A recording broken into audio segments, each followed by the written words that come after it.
cities.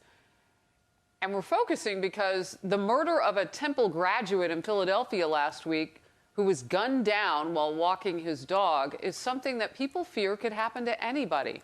It wasn't like it was in the middle of the night. The suspect had 2 pending assault charges on his record, but was released on lowered bail under new rules just 2 weeks before the killing. Innocent victims' dead bodies have to pile up before people revolt at the courthouse. This judge, Hayden, reduced the bond $300K to $20K, and he walked out on 10%. 2 weeks later, this young man is dead. That's called bond or bail reform. Instead of keeping them behind bars, they let them go.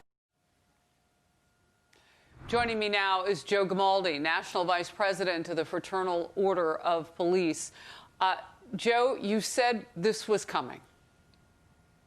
Yeah, if you remember, Harris, just 15 months ago, we were on a town hall together, and we warned about the freight train that was coming from rogue prosecutors and judges and bail reform and what it was going to do to our urban communities. Well, now that freight train is running them over. We have seen murders increase in Philadelphia by 37%, New York by 40%, Chicago by 56%, Houston is up 40%. 90 murder victims in Houston over the last year and a half have been from suspects who were on multiple felony bonds. It is completely out of control, and it is our urban communities that are suffering. And statistically enough, it is our black and brown communities that are suffering the most. They're the victims of that crime, and nobody seems to want to step up and say, this is wrong and it needs to stop. But we're going to step up as law enforcement and point out just how dangerous this really is.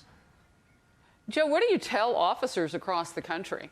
I mean, bail reform isn't something that they can have an impact on, you know, on their daily jobs. But recidivism, oh my goodness. I mean, it happened within 14 days of this guy being able to afford to put 10% down on bail because it got so much lower.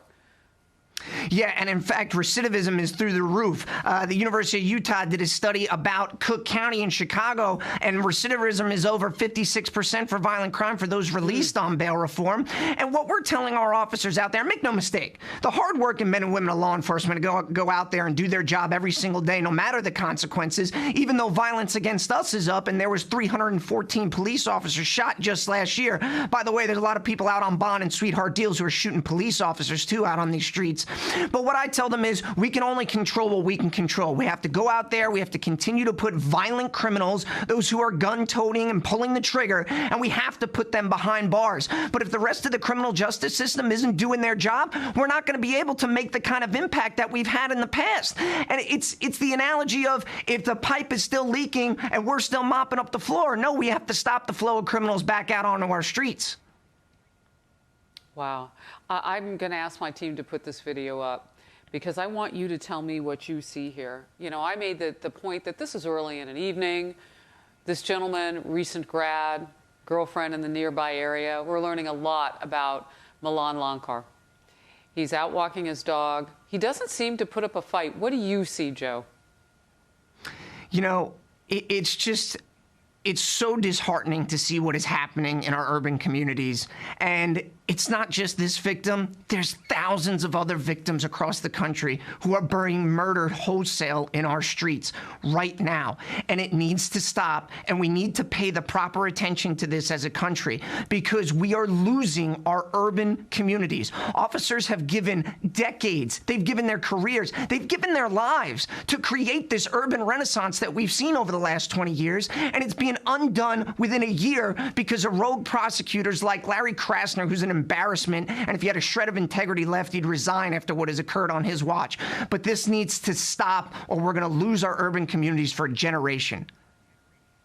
Wow, so much of this. And I tell the audience, you know, I ask them, who's looking out for you when you see this bail reform? Real quickly before I let you go, you know, when somebody's about to be released, they get a review board. And I understand that's like a re-interview situation that can feel like a trial. Is that what's happening with bail reform? I mean, when you make it affordable for a criminal to put down 10%, like what kind of questions are you asking about that person or to that person? You know, in most cases, what we're finding is they're not even asking these questions. It's just a blanket. They just stamp the paperwork. And in most cases, they're not even getting cash bonds. They're getting PR bonds, which means they're just signing on the dotted line, promising to appear. And I assure you, you know, people who shoot people for a living, they're not going to show back up for court for their court date. No. Joe Gamaldi, thank you very much. We'll keep our eye on it. Again, this is Philadelphia. A recent college grad killed out walking his dog. Thank you for always being with me during these times to help us make sense of what's happening.